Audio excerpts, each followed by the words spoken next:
अखिलेश जी कह रहे हैं कि हम तो मायावती जी को प्रधानमंत्री बनाने की इच्छा रखते थे और उसके लिए प्रयास कर रहे थे। अब ये बात खड़गे जी सुनेंगे तो बुरा नहीं मान जाएंगे, और ममता जी सुनेंगी तो वो भी बुरा मानेंगी, और लालू जी सुनेंगे तो वो भी बुरा मानेंगे, नीतीश जी सुनेंगे तो बुरा मानेंगे, हो सकता राहुल जी भी बुरा मान जाए।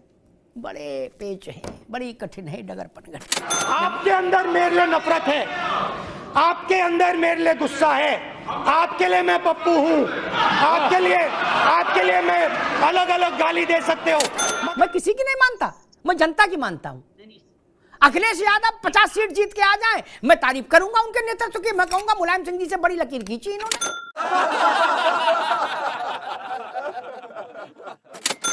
उत्तर प्रदेश में अखिलेश यादव मायावती को रिझाने में लगे हैं। उन्हें डर है कि मामला कहीं त्रिकोणीय ना हो जाए।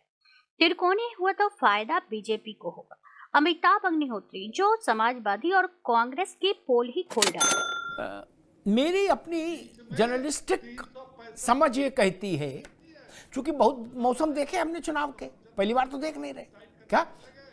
अब तो पीढ़ी बदल गई दलों में, उतना लंबा दौर हो गया देखते देखते।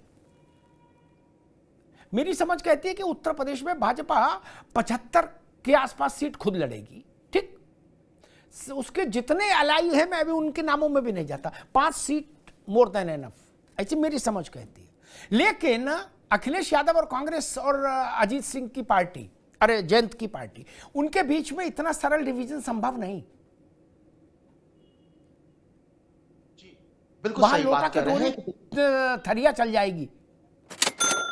राज शर्मा जी, अभी आपका मसला यही नहीं निपट पा रहा है कौन कितनी सीटें लड़ेगा।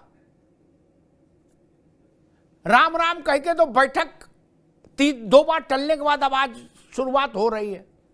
उसमें भी कहा जा रहा है कांग्रेस 2009 का वो लेके आ रही है आंकड़ा, सफाई कह रहे कि ना 19 की बात करो, 22 की बात करो।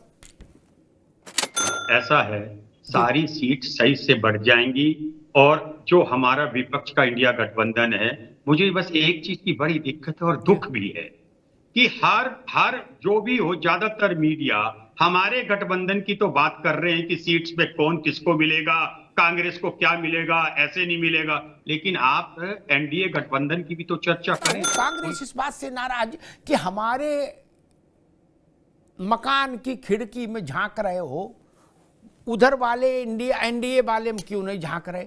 वहां कांग्रेस को सुनने में आ रहा है कि अनुप्रिया पटेल नाराज हैं और राजभर नाराज हो, संजय निषाद और कौन कौन। मुझे यह दिख रहा है कि जिसको जो सीट दे देगी भाजपा, वो अहोभाग्य समझ के चुप स्वीकार कर लेगा, धन्यवाद अलग करेगा, जिंदाबाद। एक बार नहीं 3 बार। इसलिए चर्चा नहीं कर रहे। वहां लड़ाई चल रही है, और लड़ाई कैसी चल रही। फराज भाई की पार्टी ने 12 तारीख को जब बैठक होनी थी, उस दिन रात को एक ऑफिशियल ट्वीट किया। राज शर्मा इस बात को जहन में रखें, आगे भी बहसें चलेंगी, इसलिए हमेशा के लिए ये ना कहे हमारे में क्यों झांक रहे, हमारे में तो मोहब्बत का बड़ा भारी सैलाब दरिया फूट रहा, ऐसा नहीं है। समाजवादी पार्टी ने ऑफिशियली ट्वीट किया, कांग्रेस फिर धोखेबाजी पर उतर आई, इसलिए मुझे चर्चा करनी पड़ेगी। क्या उत्तर प्रदेश में आपका बड़ा पार्टनर अगर आपको धोखेबाज कह रहा है तो मुझे चर्चा करनी पड़ेगी विनम्रता के साथ। जैसे ट्रैक्टर में, ट्रक में पेट्रोल डाला जाता है, फिर चाबी घुमाई जाती है, हम हिंदुस्तान की अर्थव्यवस्था में पेट्रोल डाल रहे हैं डायरेक्ट। फराज भाई, समय बीता जा रहा है और ये बात मैंने कहा, अखिलेश जी ने भी परसों भी कही थी और उससे एक दिन पहले भी कही थी कि समय बीत रहा है, भाजपा बहुत संगठित होकर चुनाव की तैयारी कर रही है और इंडिया गठबंधन अभी तक सीटें भी फाइनलाइज नहीं कर पाया। ये बात अखिलेश यादव ने कही थी, उसी को मैं फिर उठा रहा हूं। फराज भाई, विपक्ष ये हमेशा कहता था कि भारतीय जनता पार्टी में लोकतंत्र नहीं है। आपने अभी कहा कि भारतीय जनता पार्टी की लीडरशिप, अनुप्रिया पटेल हो, चाहे ओम प्रकाश राजभर हो या उनके और जो अलाय हैं, उनको जो सीटें दे देगी वो हाथ जोड़ करके चुपचाप रख लेगी और कह लेगी कि अहोभाग्य।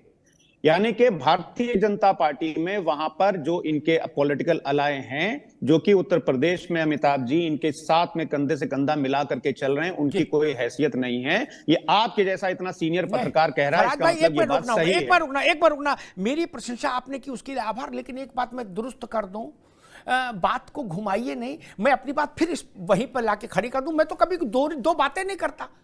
नेता से मिलूं, उसके कोठी में तो भी वही बोलता हूं जो यहां टीवी बोलता हूं। मैं ये सब करता नहीं छल छंद। मसला हैसियत का नहीं, मसला ये है कि अनुप्रिया पटेल को भी पता है, ओम प्रकाश को भी पता है, संजय निषाद को भी पता है, बाकी जितने जुड़ेंगे सबको पता है कि मोदी जी का फोटो लगाएंगे तभी जीतेंगे। ठीक, आपके यहां किसी को भरोसा नहीं। अखिलेश यादव की पार्टी किसी नेता से पूछोगे तुम कांग्रेस के फोटो लगा के जीतोगे, वो कह कैसी बात कर रहे हो भैया, आप जैसा आदमी अग्निहोत्री जैसी बात कर रहा है, ये तो बोझ है हमारे ऊपर। अब आप सब बातें जो टेलीफोन वाली यहां खुलवाना चाहते हो, मैं नाम ले लेके बस सुना दूंगा बड़े नेताओं का, वो मेरा चरित्र नहीं है, इसलिए ऐसी बात ना करो फराज भाई। बहुत बहुत धन्यवाद। और सुन लो, आपके एक बात और कह दूं ताकि आगे के लिए भी, हमेशा के लिए चुनाव लंबा चलेगा, ऐसे फिर व्यवधान ना आए। एक दौर यही फराज भाई, इतिहास के विद्यार्थियों को पता होगा, आप सबको भी अच्छा लगेगा जान के, जो स्थिति ये 70 के दशक में इंदिरा गांधी की थी ना, क्या वही स्थिति नरेंद्र मोदी की है। उनका चेहरा फोटो लगा के आदमी जीत जाता था। ठीक, और जब 35 सांसद या कितने 33 सांसद जिता के मुलायम सिंह लाए थे यूपी में, तो जो उनकी स्थिति थी, क्या उसके बाद तो आप लोगों की नहीं बनी, ना कांग्रेस की बनी, अब मोदी की है। इसलिए उनके साथ जो लोग हैं उनको उन पे भरोसा है। ठीक, आपके यहां भरोसा नहीं है, एक दूसरे को अपना झोला बचाना मुश्किल है एक दूसरे से, क्या कि झोला ना खींच ले जाए, इधर आंख लगी उधर झोला साफ। मेरी बात उतनी ही जितनी मैं बोलूं, उसके बाद जोड़ा घटाना अपना अपना करो और उसकी जिम्मेदारी खुद लो। ठीक, मैंने जितना कहना था कह दिया, और जितना मैं बोल देता हूं उस पर मैं 3 दिन बहस करने की सामर्थ्य रखता हूं, 1 घंटा नहीं, 3 दिन बिना गूगल देके बहस करने की सामर्थ्य रखता हूं। ठीक, उतना ही बोलो जितना आप लोग झेल पाओ, बाकी ठीक है। मैं समाजवादी पार्टी को, ये जो बैरागी संप्रदाय में दीक्षित हो गए हैं ये लोग, बीतरागी संप्रदाय में, मैं इनको धन्यवाद देता हूं।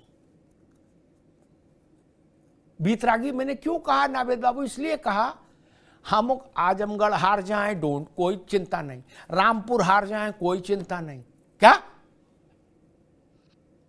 3 सीट बचे कोई चिंता नहीं, अनुप्रिया पटेल का क्या होगा हम इसमें दिमाग लगाएंगे, और ओम प्रकाश राजभर का क्या होगा। मेरी शुभकामनाएं, क्या आप ओम प्रकाश राजभर नहीं, अरुण राजभर के भविष्य पर भी चिंतन मंथन करते रहो, लेकिन ये ना सोचना कि रामपुर कैसे जीते दोबारा, स्वार टांडा कैसे जीते, बताओ, स्वार टांडा हार जाओ, गुड्डू जमाली से कैसे निपटे मत सोचना, ये चिंतन करना कि संजय निषाद का क्या होगा। घोसी का भी जिक्र कर दिया, ऐसा न करे भैया, घोसी से देश चल रहा है। आजमगढ़ से कौन लड़ा था पता है ना आपको, अब मुझसे कहलवाओ नहीं, बुराई करा दोगे फराज किद भाई, आजमगढ़ से कौन लड़ा था पता है ना, अरे सब पता है हमें, हमको तब फिर ऐसे कोई बात नहीं। परिवार हार जाए चुनाव फिर कुछ बचता है क्या। कहां भाजपा को हार जाना चाहिए चुनाव, सब तरफ हाहाकार है देश में, वोट तो देश ही डालेगा, कांग्रेस भाजपा के कहने से तो सरकार बनेगी नहीं किसी की, ना मेरे और नावेद के कहने से बनेगी। भाजपा, एक सेकंड रुक जाओ भाई, आपने कहा इसलिए मैं निवेदन कर दूं, अगर भाजपा जीत गई तो हम मानेंगे आप जो भी कह सुन रहे थे वो झूठ था, प्रोपोगंडा था, और भाजपा हार गई तो मैं आपको माला पहनाऊंगा, कहूंगा राज बाबू सही कह रहे थे। मेरा तो बड़ा सरल टेस्ट है, मैं किसी की नहीं मानता, मैं जनता की मानता हूं। अखिलेश यादव 50 सीट जीत के आ जाए, मैं तारीफ करूंगा उनके नेतृत्व की, मैं कहूंगा मुलायम सिंह जी से बड़ी लकीर खींची इन्होंने, लेकिन सीटें 5 रहेंगी और फिर मुझसे फराज भाई की तारीफ करो तो कैसे कर दूं? ना ये सब नहीं, प्री डिसाइडेड भी तो नहीं होंगे, ये सब नहीं चलेगा। आपने अयोध्या पर अपनी लाइन ली, मैं चुनाव का इंतजार करूंगा, चुनाव में मुझे, चुनाव के जनादेश में अयोध्या भी दिखाई देगी, मुझे दिखाई देगी, आपको दिखे नहीं दिखे उससे क्या फर्क पड़ता है। मैं बजट पे आज यहां टिप्पणी नहीं करने वाला हूं। ये कोई कौन है? क्यों है?